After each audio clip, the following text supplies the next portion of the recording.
नमस्कार, आप देख रहे हैं रिपब्लिक भारत, साथ आपके मैं हूँ कविता सिंह। कहते हैं जैसा देश वैसा भेष। आज इसी अंदाज में हम इसलिए आए हैं क्योंकि आज हमारी कोशिश है एक अपील करने की। दरअसल यहाँ पर आपको बता दें, महंत परमहंस दास जी हैं जो आमरण अनशन पर बैठ गए हैं। राम मंदिर निर्माण को लेकर इनकी लंबे वक्त से मांग थी और उस मांग के लिए अब इन्होंने एक नया संकल्प ले लिया है। वो संकल्प इन्होंने क्यों लिया है ये समझने की कोशिश करेंगे। और जिस तरह से हम लगातार आपको बता रहे थे कि ऐसा लग रहा है कुंभ में साधु संत बटे हुए हैं, किस तरह की प्रतिक्रियाएं हमको मिली हैं महंत जी के आमरण अनशन को लेकर, एक एक कर आपको दिखाएंगे। लेकिन सबसे पहले बहुत बहुत स्वागत है आपका रिपब्लिक भारत पर। जी महंत जी, क्यों ये हठ योग क्यों? देखिए, ऐसा है कि ये हठ योग नहीं है, ये हमारा संवैधानिक अधिकार है। लोकतंत्र में जो है नेता को लोकतंत्र जो है पब्लिक जो है लीडर को चुनती है। हम लोगों ने मोदी को प्राइम मिनिस्टर बनाया, 202 से 282 तक पहुंचाया।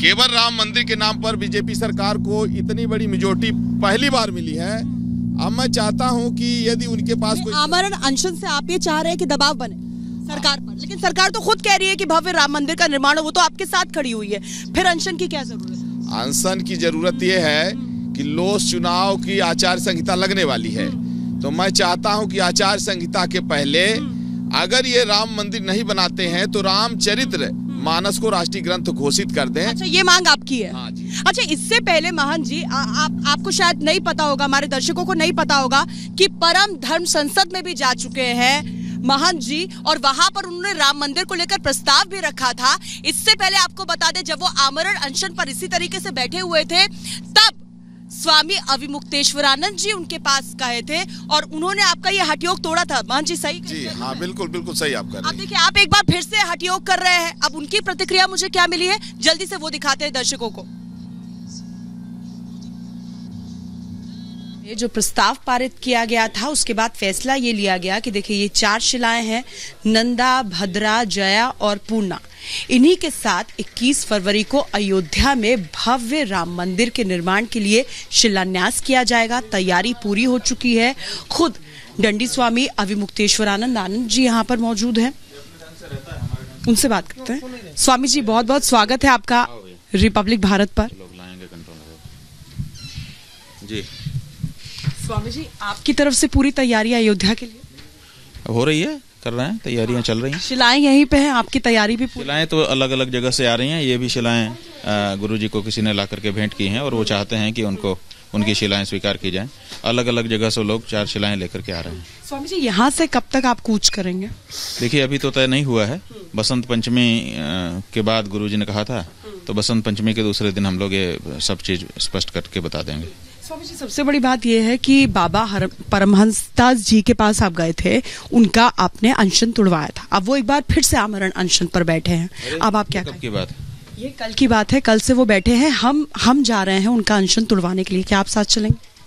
ऐसा है कि वो हम तो उनको अनशन तोड़वा के आए ही थे, तो अभी वो किस लिए बैठ गए हैं तो हमको जानकारी। राम मंदिर के लिए, इसका मतलब संत समाज बटा हुआ? नहीं, बटा हुआ क्या? ये क्या बात हुई बटा हुआ? हर चीज में बटा हुआ क्या बटा हुआ है, बताओ आप। नहीं, लेकिन अगर आपकी तरफ से अगर आप बटा हुआ है, नहीं, अगर आप तुड़वा, सब अपने अपने ढंग से काम कर रहे हैं। सबका लक्ष्य एक है। जब 2 लक्ष्य होते हैं तब बटा हुआ कहा जाता है। जब सबके लक्ष्य एक हैं तो बटा हुआ कैसे है? सबके अपने तरीके हैं। उन्होंने कोई अपना तरीका सोचा होगा, हमसे परामर्श तो किया नहीं उन्होंने। तो पिछली बार किया तो हम लोग अपनी बात भी उनके साथ मिलाते, लेकिन उन्होंने अपने ढंग से। गए थे पिछली बार तुड़वाने के लिए? जी बिल्कुल गए थे, क्योंकि हमको पता चला था कि अनेक दिनों से वो बैठे हुए हैं और उन्होंने जल लेना भी बंद कर दिया था। तो हमको लगा कि ये उचित नहीं है, हम गए और उन्होंने मनाया। शंकराचार्य जी महाराज आपके परम धर्म संसद में भी आए थे? हाँ, परम धर्म संसद में आए थे। उन्होंने ही प्रस्ताव रखा था यहाँ पर राम जन्मभूमि का। तो वो साथ में चलने के लिए राजी हैं? नहीं, उन्होंने प्रस्ताव ही रखा, उनके प्रस्ताव पर ही चर्चा होकर के निर्णय हुआ। बहुत बहुत शुक्रिया हमसे बात करने के लिए। देखिए, स्वामी जी भी पूरी तैयारी के साथ हैं, लेकिन स्वामी जी का भी यही कहना है कि उन्हें अनशन के बारे में जानकारी नहीं है। अब क्योंकि हमको जानकारी मिल रही है तो हम पहुंच रहे हैं। हमारी कोशिश होगी कि रिपब्लिक भारत पर कम से कम उनका आमरण अनशन टूट जाए और राम मंदिर को लेकर जो उनका संकल्प है किसी और तरीके से वो आगे बढ़ाए। कैमरा पर्सन अभिजीत के साथ कविता सिंह, प्रयागराज, रिपब्लिक भारत के लिए। जी हाँ, परम धर्म संसद जहाँ हो रही थी, इसी संकल्प के साथ हम निकले थे और हम इस वक्त महंत जी के साथ मौजूद है। महंत जी, जब परम धर्म संसद में, जैसा कि बोल रहे हैं स्वामी अविमुक्तेश्वर आनंद जी भी, कि वहाँ पर आपने खुद प्रस्ताव रखा था, अब 21 फरवरी को आधारशिला, वो आधारशिलाएं भी हमने अपने दर्शकों को दिखाई हैं, जब उनके साथ कूच करने की तैयारी थी, फिर ये संकल्प की। देखिए, ऐसा है कि हम देख रहे हैं कि सरकार फुल मेजोरिटी में है और मोदी जी कहते हैं कि जब तक न्यायिक प्रक्रिया पूरी नहीं होगी तब तक हम अध्यादेश नहीं लाएंगे। तो हम ये देख रहे हैं कि कहीं ऐसी स्थिति न पैदा हो कि फिर धर्माचार्यों का अपमान हो जाए, और ये स्थिति आप लेकिन एक बार कोशिश तो करते हैं आप उनका साथ देने की। देखिए, आप एक लौते ऐसे हैं जो परम धर्म संसद में भी पहुंचे, आप धर्म संसद में भी पहुंचे, जब कंप्यूटर बाबा ने मन की बात की, उनकी तरफ से भी आप देखिए एक प्रतिक्रिया दिखाएंगे अपने दर्शकों को। तो हम ये माने कि 3 पावर सेंटर्स है, तीनों के साथ आप है, लेकिन तब भी अकेले हैं, ऐसा क्यों? कहीं डर तो नहीं है कि क्रेडिट कोई और ले जाएगा, राम मंदिर बन गया तो? देखिए, ऐसा है कि क्रेडिट की जो लड़ाई लड़ रहे हैं, वो क्रेडिट वाले जो है वो तो सबसे बड़े अड़ंगा है इसमें, राम मंदिर में। अच्छा, तो कौन क्रेडिट लेने की कोशिश कर रहा है, कौन अड़ंगा है? देखिए, हाथ में भी राम, मन में, तन में, विचारों में, जीवन में राम, और अब कह रहे हैं कि राम के नाम पर अपना शरीर त्याग देंगे।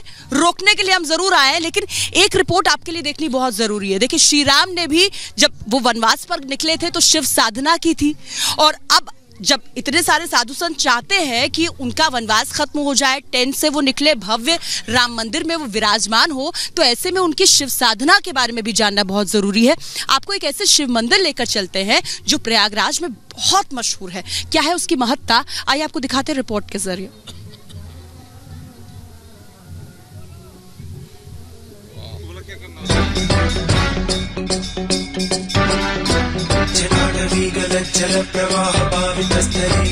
प्रयागराज का स्वयंभू शिवलिंग, ब्रह्मा ने बनवाया था शिव का मंदिर। ब्रह्मा ने किए थे 10 अश्वमेध यज्ञ। ब्रह्मेश्वर भगवान पूरी करते हैं कामना। प्रयाग की पावन धरती हो और वहां शिव का निवास ना हो, भला ये कैसे हो सकता है? धन्य है ये धरती और धन्य है यहाँ रहने वाले लोग। यहाँ एक नहीं बल्कि 2-2 शिवलिंग हैं। इससे पहले शायद ही आपने कहीं देखा होगा कि एक मंदिर में 2 शिवलिंग विराजमान हैं। एक स्वयंभू शिवलिंग है और दूसरे शिवलिंग को स्वयं ब्रह्मा ने स्थापित किया था। चलिए, अब हम आपको भगवान शंकर के एक ऐसे मंदिर के दर्शन कराते हैं जिसकी जानकारी कब का है मंदिर, कब का नहीं है, कोई कुछ नहीं पता है। जो पुजारी है वो भी कहते हैं कि कुछ जानकारी नहीं कि त्रेता युग का है, द्वापर युग का है, कलयुग का है, कब का है। लेकिन इस मंदिर की मान्यता क्या है आपको बताते हैं कि एक स्वयंभू शिवलिंग है, दूसरा शिवलिंग ब्रह्मा जी ने स्थापना की थी, और 10 अश्वमेध यज्ञ इसी मंदिर में करे गए थे उनके द्वारा, और इस मंदिर का नाम है 10 अश्वमेध महादेव जी का मंदिर। चलिए अंदर चलते हैं और आपको दिखाते हैं कि क्यों यह मंदिर इतना प्रसिद्ध है, क्यों इसकी इतनी मान्यता है, और सबसे जो बड़ी कहानी है यहाँ की बड़ी विचित्र है और बहुत पौराणिक है। सबसे पहले आपको यहाँ पर हम दर्शन कराते हैं भगवान शंकर के उन शिवलिंग के जो ब्रह्मा जी ने स्थापित किए थे। देखिए, ठीक सामने आपके जिस पर जल चढ़ाया जा रहा है, ये ब्रह्मा जी के द्वारा स्थापित किया हुआ शिवलिंग है। जबकि जो आप जिस पे गुलाब रखा हुआ है आपको दिखाएंगे हम, अभी इस पर फूल रखे हुए हैं। लेकिन इस शिवलिंग की क्यों यह स्थिति है? देखिए, ये एक खंडित शिवलिंग है, और खंडित इसलिए है क्योंकि इसको औरंगजेब ने अपनी तलवार से तोड़ने की कोशिश की थी, लेकिन शिवलिंग नहीं टूटा, उसमें एक लकीर पड़ गई। ऐसा माना जाता है कि मुगल शासक औरंगजेब जब हिंदू मंदिरों को तोड़ रहा था तो इस शिवलिंग को भी तोड़ने आया था, लेकिन जब उसने शिवलिंग पर अपनी तलवार चलाई तो जो उसने देखा उसकी कल्पना भी नहीं की थी। हम यहाँ के जो पुजारी हैं उनसे बात करने की कोशिश करते हैं कि क्या कहानी है इसकी। महाराज जी, अपना नाम बताइए। हरिशंकर पुजारी। हरिशंकर जी, क्या मान्यता है इस मंदिर की? मान्यता ये कि उनमें से तो जब औरंगजेब ने वार किया था उनके ऊपर तो उनमें दूध और खून दोनों निकला था, इसलिए इनकी पूजा होती है। खून निकला था इसमें? हाँ, दोनों, खून भी दूध भी, दोनों भी। जबकि दूसरे शिवलिंग के बारे में कहा जाता है कि इसकी स्थापना स्वयं ब्रह्मा ने अश्वमेध यज्ञ के दौरान की थी। मान्यता ये भी है कि ब्रह्मा ने 10 अश्वमेध यज्ञ किए थे। मतलब जो पुजारी जी बता रहे हैं कि जब औरंगजेब ने इस शिवलिंग पर वार किया था तो खून भी निकला था और दूध की धारा भी बही थी। ये अपने आप में बड़ी बात है। और क्या मान्यता है पंडित जी? इसीलिए इनकी पूजा होती है, इनमें शक्ति है, इनकी पूजा इसीलिए होती है। और ये दूसरे शिवलिंग है, इनकी क्या मान्यता है? इनकी वर्णन है, इनको जब ब्रह्मा ने 10 अश्वमेध यज्ञ किया यहाँ पे तो इनकी स्थापना किया। ये ब्रह्मेश्वर महादेव के नाम जाने जाते हैं। तो यहाँ पे 10 बार अश्वमेध यज्ञ किया? 10 बार, हाँ, इसीलिए इसका नाम 10 अश्वमेध महादेव पड़ा। जबकि इस मंदिर के बारे में किसी को कोई जानकारी नहीं है कि ये मंदिर किस काल में बनाया गया था। कब का ये मंदिर है, अगर कुछ बता सके तो? आज प्राचीन काल से जब सृष्टि नहीं बनी थी तब उसके पहले ब्रह्मा द्वारा जो है यहाँ पे उल्लेख किया गया था, तब उसके बाद सृष्टि की रचना रची गई है। वहीं मंदिर के पुजारी औरंगजेब के बारे में एक दूसरी ही कहानी बता रहे हैं। इनका कहना है कि औरंगजेब दैवीय शक्तियों को आजमाना चाहता था। ये बताइए कि और जो दूसरा शिवलिंग है, हाँ, जो इसको बता रहे कि औरंगजेब ने इसको वार किया था इस पर, तो वो कब किया था और कौन सी? अपने कार्यकाल में जब यहाँ का वो बादशाह बना तो वो सारे हिंदुस्तान के अंदर घूम करके मूर्तियों को जो खंडित करने लगा, मस्जिदों को तोड़ने लगा, मंदिरों को तोड़ने लगा।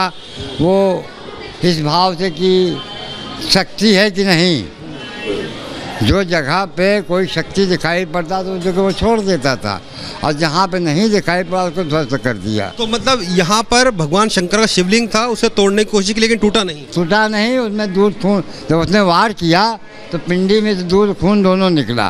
तब वो घबरा गया कि ये तो यहाँ बड़ी शक्ति है, तो उसने नतमस्तक होकर यहाँ से वो चला गया। गंगा के तट पर बसे दशाश्वमेध मंदिर में श्रद्धालु भगवान शिव से अपनी मनोकामना की पूर्ति के लिए दर्शन करने आते हैं। ये जो मंदिर है, कितनी मान्यता है इस मंदिर की आपके? बहुत है, तभी तो यहाँ सब लोग आते हैं और इसीलिए यहाँ सब लोग दर्शन भी करना चाहते हैं।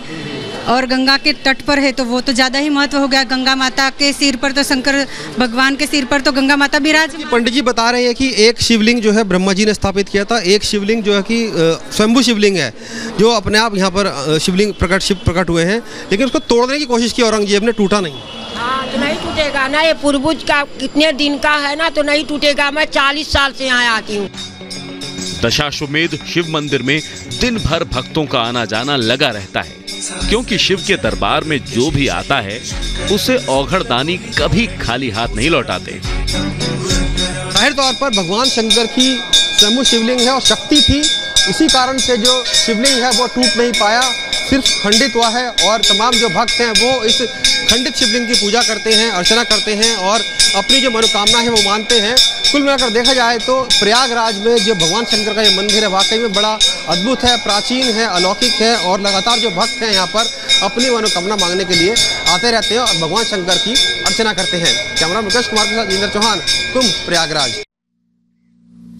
देखिए, ये तो शिव मंदिर की बात हुई, लेकिन मुद्दा है राम मंदिर, जिसको लेकर महान का हठयोग हमने आपको दिखाया। लेकिन यहाँ पर जहाँ पर इस वक्त हम बैठे हुए हैं, यहाँ पर खाने की तैयारी चल रही है। किसका खाना बन रहा है आचार्य? साधु संतों का भोजन बन रहा है। लेकिन महान जी तो हठयोग पर है, कह रहे खाना नहीं खाएंगे। महंत जी खाना नहीं खा रहे हैं, आप बना के खिलाएं तो खा सकते हैं। अच्छा, हम बनाएंगे तो खा सकते हैं, हम कोशिश करें। कोशिश करके देख लीजिए। अच्छा, कोशिश करिए तो ठीक है, हम कोशिश करते हैं, हो सकता है हमारे हाथ का खा ही ले। तब तक आप देखिए कि राम मंदिर जब बनेगा तो कितना भव्य होगा, दिव्य होगा। इसी कुंभ से हमको बहुत बड़ा संकेत मिला है, देखिए इस रिपोर्ट के जरिए। राम मंदिर कब बनेगा, कैसे बनेगा, क्या रास्ता कुंभ से ही निकलेगा, क्या संतों का हो चुका है बंटवारा और मुहिम कमजोर पड़ी है, इन तमाम सवालों के बीच ये तस्वीर बेहद अहम है। देखिए, भव्य राम मंदिर की हम आपको तस्वीर दिखा रहे हैं। विश्व हिंदू परिषद का दावा यह है कि जब कभी भी राम मंदिर बनेगा अयोध्या में तो वो ठीक ऐसा ही बनेगा, इतना ही भव्य होगा, इतना ही दिव्य होगा, जिसके लिए बाबा परमहंस दास जी इस वक्त आमरण अनशन कर रहे हैं राम मंदिर के लिए। वो राम मंदिर किस तरह का होगा उसकी एक झलक हमको मिल रही है। आप यहीं पे बैठते हैं जी? ऐसा ही होगा राम मंदिर। कितने लोग दर्शन करके जा चुके हैं? लाखों लाख लोग आए, दर्शन करके गए। अच्छा, हाँ, ठीक ऐसा ही होगा जब भी अयोध्या में बनेगा राम मंदिर। जब भी बनेगा इसी मॉडल का बनेगा। इसी मॉडल का बनेगा? इसी मॉडल का बनेगा। और इस मॉडल में क्या खास है, आप अगर संक्षेप में बता पाए? इस मॉडल की ये खासियत है, 1989 में राम जन्मभूमि न्यास ने राम मंदिर का प्रस्तावित मॉडल दिया था। ये इसी प्रकार का मॉडल था। इसी प्रकार इसमें 212 खंबे हैं, 2 लेयर में तो बनेगा, 2 स्टोरी में। 106 खंबे नीचे, 106 खंबे नीचे रहेंगे और 106 खंबे ऊपर रहेंगे। 125 फीट ऊंचाई रहेगी इसकी और 135 फुट चौड़ा रहेगा। हाँ, 165 फुट ये लंबा रहेगा। इस प्रकार से सिंह द्वार जैसे ये बना हुआ है, ऐसे ही सिंह द्वार रहेगा कि हम और श्री राम जय राम जय जय राम का जाप करेंगे, जिससे हमको आध्यात्मिक बल मिलेगा और उसके बाद मंदिर बनाने में हमको, यानी जो अधीर हो रहे थे संत, कम से कम उन्हें कहा है थोड़ा सा सब्र रखिए। लेकिन क्या बाबा परमहंस दास जी सब्र रखेंगे, ये बड़ा सवाल है। कैमरा पर्सन अभिजीत के साथ कविता सिंह, प्रयागराज, रिपब्लिक भारत के लिए।